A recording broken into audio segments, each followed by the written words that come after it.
Ini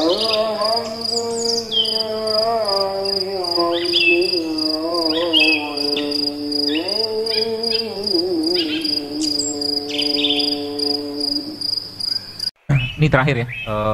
Ada beberapa jenis minuman yang bisa teman-teman pakai untuk meningkatkan daya tahan tubuh kita. Yang pertama, kunyit ini. Kunyit ini kalau Anda ketemukan dengan lemon,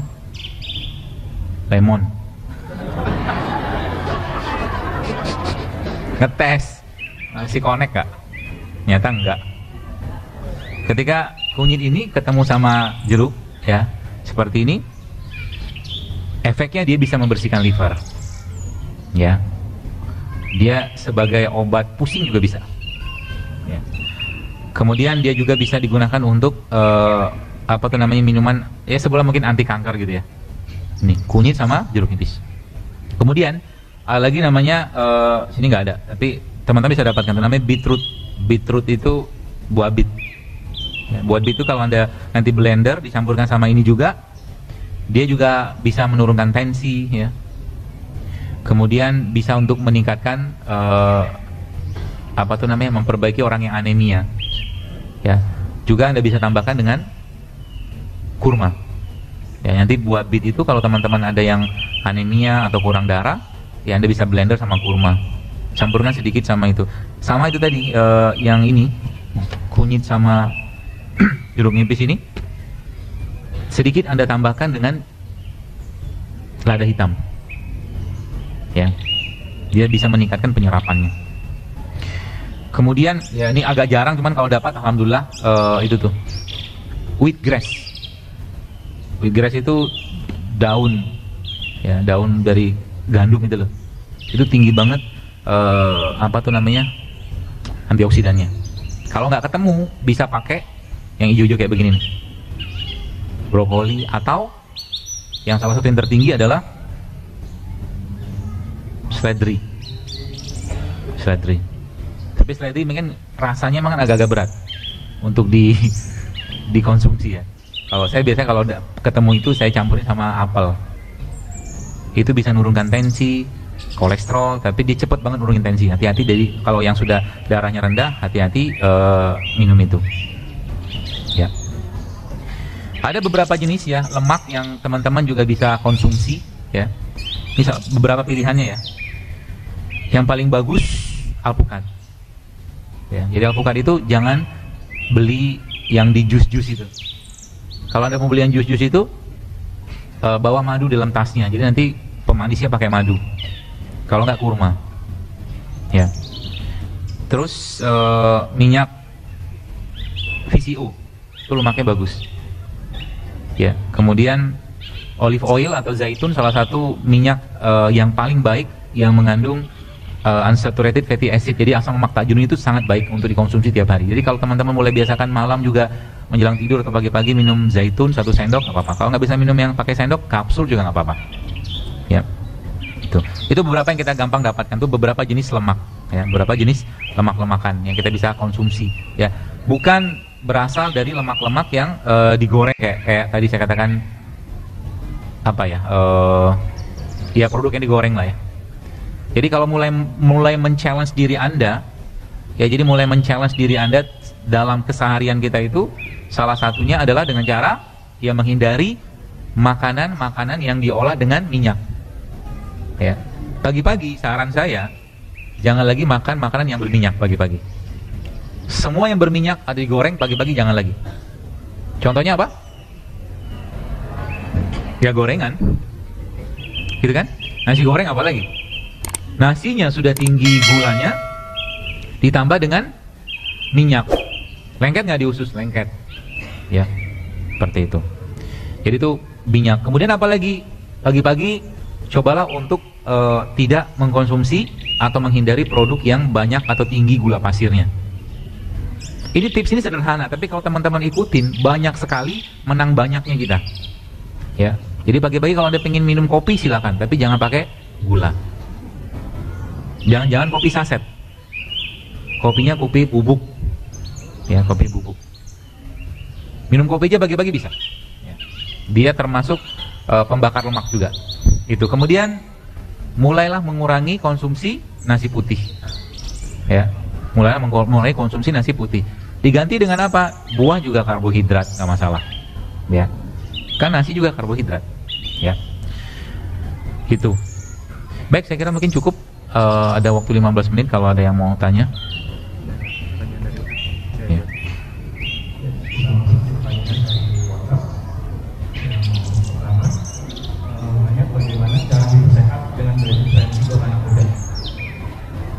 Dengan apa?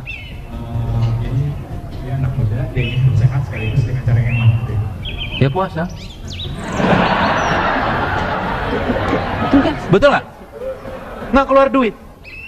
Minum air putih sama kurma tiap hari. Kurma datang ke masjid tiap Senin Kamis gratis. Iya nggak sih? Ini diketawain memang bener kan jawabannya kan? Kalau enggak ya mulailah jadi pemuda rimpang. Datang ke pasar pagi-pagi, beli jahe, beli kunyit, beli apa, kan banyak pilihannya kan? Gitu. Itu tips sederhananya. Low budget, high impact. Yang kedua, Ustaz, santan itu sebenarnya bagus atau tidak? Santan. Ada resep golden latte dari Ustaz dari bang santan. Padahal kita sering minta dari makanan bersantan. Ya kalau santannya begini ya hindari. Kan sudah saya bilang, santan itu kan protein. Dimasak, dipanaskan rusak. Tapi kalau santannya yang masih fresh, boleh. Anda blender sama kurma juga nggak apa-apa. Ini namanya coconut milk. Wih, keren kan? Minum apa nih? Coconut milk. Beli di mana? Tempat parut. Parut santan. Bagus, santan bagus. Lemaknya bagus. Ya. Dan dalam konteks tidak berlebihan nggak masalah. Ya. Rasanya gimana? Kalau kita udah biasa minum, saya enak. Sudah ada nyobain bikin golden latte belum?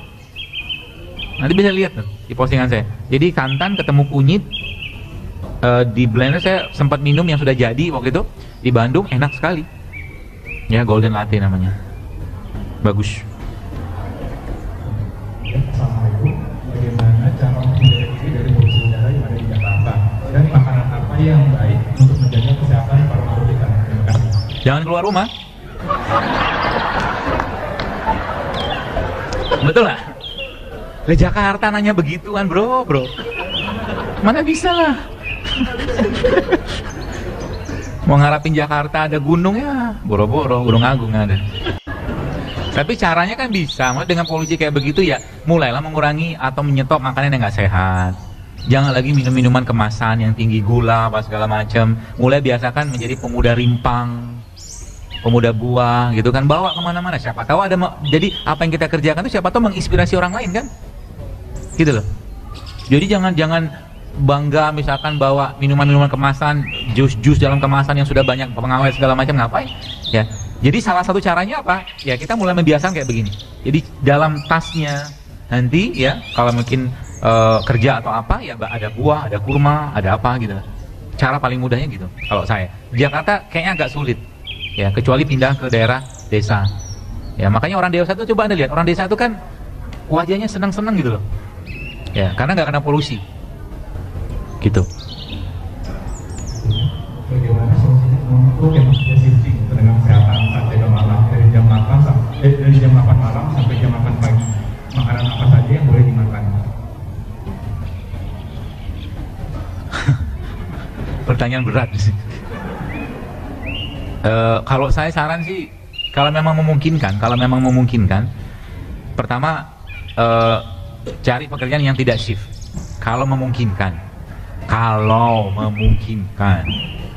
Caranya gimana? Jualan jamu kan bisa kan? Yang mau gendong gitu kan? Kan banyak tuh teman-teman di online sudah mulai jualan gitu kan? Ya kalau penghasilan jualan jamu lebih gede dari kerja shift, gimana coba?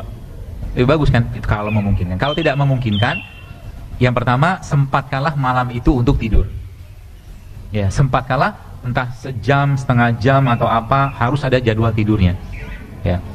Kalau tidak memungkinkan juga, atau kan yang step ketiganya, kan malam itu istirahat, maka teman-teman harus banyak-banyak sekali mengkonsumsi ya produk-produk yang tinggi mineral ya, antioksidan, enzim kayak buah, sayur seperti itu. Jangan banyak mengkonsumsi produk olahan, santan-santan gitu, apalagi kemasan. Karena dengan kita malam itu saja sudah terbebani badan kita, artinya kita butuh recover banget. Dan kalau ada waktu untuk tidur, di tidur yang disunahkan oleh Nabi SAW. Contoh misalkan tidur siang, ya kalau bisa tidur, ya jangan habis subuh. Kalau bisa nggak tidur, jangan tidur. Habis subuh jangan tidur, karena tidur habis subuh itu melemahkan jantung. Gitu. Assalamualaikum. Bagaimana cara mengatasi vertigo yang sering muncul di waktu yang tidak terduga? Vertigo, bekam. Mulai rutinkan berbekam dan mulai rutinkan olahraga pagi, jalan-jalan gitu kan untuk menghirup. Saya pernah share waktu itu namanya nitrik oksid, yang itu munculnya ba'da subuh sampai syuruk. Nitrik oksid, salah satu antioksidan terbaik yang adanya waktu subuh. Jadi habis subuh tuh jangan tidur, hirup udara dalam-dalam, ya. Dan salah satu juga yang saya sarankan bagi orang vertigo ya, rimpang-rimpangannya kuncinya salah satunya. Rimpang-rimpangan, terutama rimpang-rimpangan yang sifatnya hangat, jahe, kayu manis, serai nggak termasuk rimpang sih, cengkeh, pala gitu ya. Itu bisa meringankan, insya Allah. Banyak minuman atau makanan apakah yang baiknya dikonsumsi saat mendaki gunung?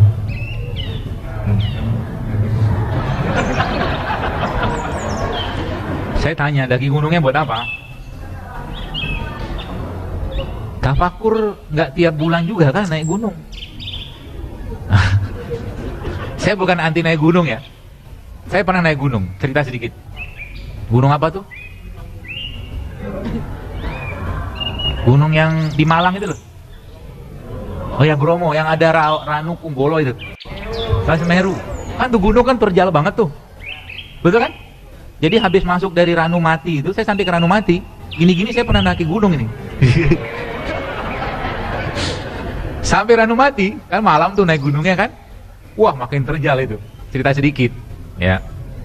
Terus saya mikir, nih kalau saya mati di sini nggak keren banget. Kenapa nggak keren? Mendingan saya mati waktu jihad. Betul lah? Karena risikonya besar. Sekali-sekali sih silakan. Ini saran saya aja sih, bukan melarang. Lebih baik yang lain yang manfaatnya untuk keimanan kita lebih besar. Tadabur alam kan tidak mesti naik gunung. Lihat Metro Mini tadabur itu. Lihat kelakuan mereka gitu kan, sopirnya gitu kan. Misalkan gitu kan. Ya, enggak lama itu kidding, canda. Jadi kalau saya sarankan jangan sering-sering sih. Karena kalau mati di sana menurut saya kurang seru. Mendingan Anda mati lagi ngurus masjid. Betul nggak? Anda mati lagi nyapu masjid, keren matinya. Mati lagi umroh atau mati lagi sholat gitu kan. Tapi kalau memang tetap mau apa ya, mau naik gunung, makanan apa yang harus dikonsumsi ya, setahu saya sih ya, orang gunung itu kan butuh energi cepat ya. Salah satu yang saya sarankan ya madu. Madu ketika naik gunung itu ya bawa aja terus madu. Karena madu tuh dia cepat sekali memberikan energi buat badan kita. Ya. Caranya gimana? Selain minum madu kayak begini biasa gitu kan, teman-teman bisa juga minum madu ini dengan cara Anda ambil tangan Anda, celupin sini terus taruh di bawah lidah. Kayak orang minum obat dah jantung dulu. Itu cepat juga penyerapannya. Ya, jadi taruh di bawah lidah. Jadi kalau lagi lemes, lagi apa, lidahnya dibuka, lalu taruh madunya di situ sampai dia keserap. Ya, orang-orang yang stroke juga bisa dipakai itu pola itu. Gitu. Protein juga perlu ya, protein. Kalau serat saya agak kurang sarankan, sebab nanti kalau seratnya tinggi dia kan gampang BAB kan. Di gunung kan susah BAB-nya. Dan saya sudah merasakan susahnya BAB di gunung. Kayak kucing mencari tempat yang gelap. Nah gitulah, masa dibahas. Apa lagi? Suami saya divonis gagal ginjal dan sudah menjadi pasien hemodialisa. Mohon doa semoga Allah memberikan kesembuhan. Pertanyaannya, apa penyebab utama penyakit gagal ginjal menurut Ustaz, dan apa kiat-kiat yang dapat Anda lakukan dalam rangka berjuang menuju kesembuhan? Ya, semoga Allah sembuhkan beliau ya. Apa penyebabnya? Ya makanan. Paling sering makanan, terutama makanan-makanan yang tinggi kalori ya, tinggi gula seperti itu yang akhirnya mengganggu ginjal. Ya makanya saya sarankan banget teman-teman mulailah untuk menghindari atau stop kayak gula pasir, tepung gitu. Karena itu tinggi banget, termasuk nasi putih juga tinggi gulanya. Lama-lama Gagal ginjal itu adalah biasanya ya, nanti mungkin bisa di browsing lah, lebih detail banyak kok. Dimulai dari adanya masalah yang lain. Contoh orang darah tinggi. Darah tinggi lama-lama kalau jantung sudah nggak mampu kompensasi, ya ginjalnya kena. Orang diabetes, ya. Nah pertanyaan diabetes itu muncul karena apa? Karena terlalu banyaknya produk yang ya mengganggu ginjalnya, ya, pankreasnya seperti itu. Maka ya makanan-makanan seperti itu dihindari. Dan tubuh kita ini Bapak Ibu sekalian nggak langsung ujuk-ujuk sakit. Ya, tapi kalau dia sudah mulai sakit, maka dia akan memberikan tanda. Tanda-tanda saya jelaskan tadi tuh. Ya, tanda tadi kalau sering banget pusing, sering susah buang air besar, sering sering macam-macam lah. Ya, keluhan-keluhan yang kalau keluhan itu muncul, jangan diobati, pakai obat sintetik. Yang harus Anda kerjakan apa? Benerin makanan, banyakin minum dulu. Ya, supaya cara paling gampang, dan rimpang-rimpangnya menjadi solusinya. Ya. Terus pengobatannya apa? Ya kalau gagal ginjal sebenarnya kompleks sekali sih pengobatannya, karena kita harus, setahu saya sih ya, harus dicari dulu ini masalah di mana. Karena tadi bisa jadi underlyingnya dia itu karena hipertensi, underlyingnya dia karena diabetes. Ya kalau udah case-case berat seperti ini, saya sarankan mendingan cari herbalis ya, atau mungkin teman-teman herbal gitu yang bisa intensif menerapinya. Bisa sembuh nggak? Nah ini keyakinan seperti ini harus kita pegang baik-baik. Kata Nabi SAW, likulli da'in dawaun. Setiap penyakit itu pasti ada obat. Itu ya janjinya Nabi. Kalau Anda janji Nabi, maka kita harus yakin. Ya, kita harus yakin bahwa semua penyakit itu mungkin bisa jadi belum sembuh karena kita belum diberitahu sama Allah. Ya, karena itu bagian dari akidah. Jadi kalau ada orang bilang kencing manis nggak bisa sembuh, ya silakan aja ngomong kayak begitu, nggak masalah. Tapi kalau kita sebagai seorang mukmin yang percaya kepada Allah dan takdir, pasti bisa sembuh kalau Allah berkehendak itu sembuh. Itu akidah itu begitu. Ya, bahkan mungkin bisa jadi dengan sedekah bisa Allah sembuhkan. Ya, bisa Allah sembuhkan. Ya, seperti itu. Assalamualaikum. Bertanya, kenapa Ustaz saat tidak makan atau makan terasa berat badan langsung turun? Kebetulan saya memang agak kurus. Habis puasa terasa badan enak, tapi ada rasa berat badan turun. Seperti muka terlihat lebih halus. Kenapa ya Ustaz? Apakah normal? Adakah saran untuk menambahkan berat badan secara alami? Saya ada gen keturunan, memang keluarga ayah saya tidak ada yang berat badannya berlebih. Sama juga dengan pertanyaan, kenapa saya habis makan cabai pedas bibirnya? Ya kalau nggak makan nih pasti kurus lah. Ya, tinggal kita atur. Jadi teman-teman gini, maksud saya itu, saya nggak ngajarin teman-teman di sini untuk semua turun berat badan sih, bukan itu kita. Jadi yang kayak saya mau ajarkan, bangun kebiasaan hidup sehatnya. Itu yang saya ajarkan. Jangan makan berlebihan. Kapan kita makan, kapan kita berhenti, kapan kita gini gitu. Kita yang ngatur gitu. Dan indikatornya kan badan kita. Ketika kita sudah memperbaiki badan kita, maka otomatis tubuh akan ngebalance sendiri gitu kan. Tubuh akan ngebalance sendiri. Jadi misalkan kita ngelihat, oh badan saya terlalu kurus nih. Nah kurus kita tuh bener-bener kurus sesuai hitungan angka atau kurus ala-alanya kita. Ternyata nggak kurus-kurus banget, masih stabil, ya sudah, pertahankannya pola makan kayak begitu. Ya. Jadi bagaimana caranya? Misalkan Anda mau membangun otot, masa otot dibaikin ya pakai protein kan gitu. Atau Anda mau menambah sedikit misalkan kalorinya, ya makan ya karbo-karbo kayak begini gitu loh. Kalau udah kurus misalkan, berarti kalau saya sudah kurus, buah-buahan saya kurangi. Boleh, kurangi aja. Nggak masalah. Daging ditambahkan boleh. Ya, daging yang lebih baik apa? Ya kalau proteinnya protein nabati ya tempe mungkin, atau alpukat atau ikan, ya lebih baik. Ya, jadi seperti itu. Di polanya itu kita yang atur. Jadi tiap orang kan polanya beda-beda. Ya, kalau sudah badannya sudah cukup baik ya sudah. Ya. Gak usah diturunkan lagi, pertahankan saja dengan cara makan yang benar. Dan caranya gimana? Tadi saya jelaskan. Jadi kalau teman-teman lihat pola yang tadi, yang tiga fase tadi itu, sebenarnya makan terbaik kita itu cuma siang doang. Sisanya kita makan ringan aja, buah, sayur atau apa gitu, yang tidak memberatkan badan. Jadi nanti kita sudah jauh banget dengan snack-snack olahan nanti, udah nggak selera. Kita lebih selera dengan kurma, dengan kacang, nanti begitu polanya. Dengan buah, ya. Sehingga nanti siangnya ketika kita makan, itu pun makannya tidak berlebihan. Makannya tidak berlebihan.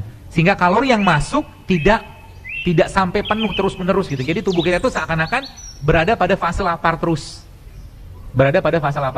Kalau fase lapar terus apa yang terjadi? Tubuh akan meng-auto-detox. Itu kata kuncinya. Jadi kata kunci selanjutnya apa? Jangan sering-sering kenyang. Kalau mau makan, gak apa-apa, silakan makan. Sekali makan berkualitas, bergizi, tapi tidak bikin kenyang luar biasa. Sisanya kita akan makan yang buah, sayur, kacang-kacangan gitu kan, dalam porsi yang tidak berlebihan. Saya kira makin gitu. Ya. Ada closing statement. Kayak seminar motivasi aja. Apa ya? Ya balik-balik ke niat teman sekalian ya. Maksudnya kalau kita hidup sehat ini dijadikan sebagai bagian dari ketaatan kita, maka kita akan dapat pahala. Jadi ketika kita sudah hari ini merevisi niat kita bahwa saya melaksanakan sebuah mungkin Islamic healthy lifestyle kayak begini sebagai bagian dari ketaatan, maka ketika Anda minum madu Anda dapat pahala. Ketika Anda katakanlah minum kunyit, makan kurma, Anda dapat pahala. Gitu loh. Dan lagi-lagi perlu saya sampaikan, jangan pernah hilang kesempatan kita sehari-hari untuk bisa mendapatkan pahala even dari hal-hal yang sederhana. Ya, kalau teman-teman di sini katakanlah ada sebulan mungkin sekitar 200-300 orang sekarang, ada 100 orang saja yang tiap hari membiasakan hidup sehat, ya. Lalu dia membawa contoh-contoh mungkin botol atau segala macam, dan termasuk salah satu yang saya sarankan juga jangan tiap hari ganti botol, bawa tumbler sendiri, ya, selamatkan bumi ini gitu loh, ya, itu salah satunya. Karena kita juga akan bertanggung jawab dengan itu, ya. Ajak pola-pola ini yang akhirnya mengajak orang itu untuk dekat sama Allah. Jadi ujung-ujungnya apa? Kesehatan yang kita dapatkan dari healthy lifestyle kayak begini harus dijadikan sarana untuk lebih mendekatkan diri kepada Allah dan mencontoh sunnah Nabi alaihi salatu wassalam. Itu mungkin closing statementnya. Sih keren.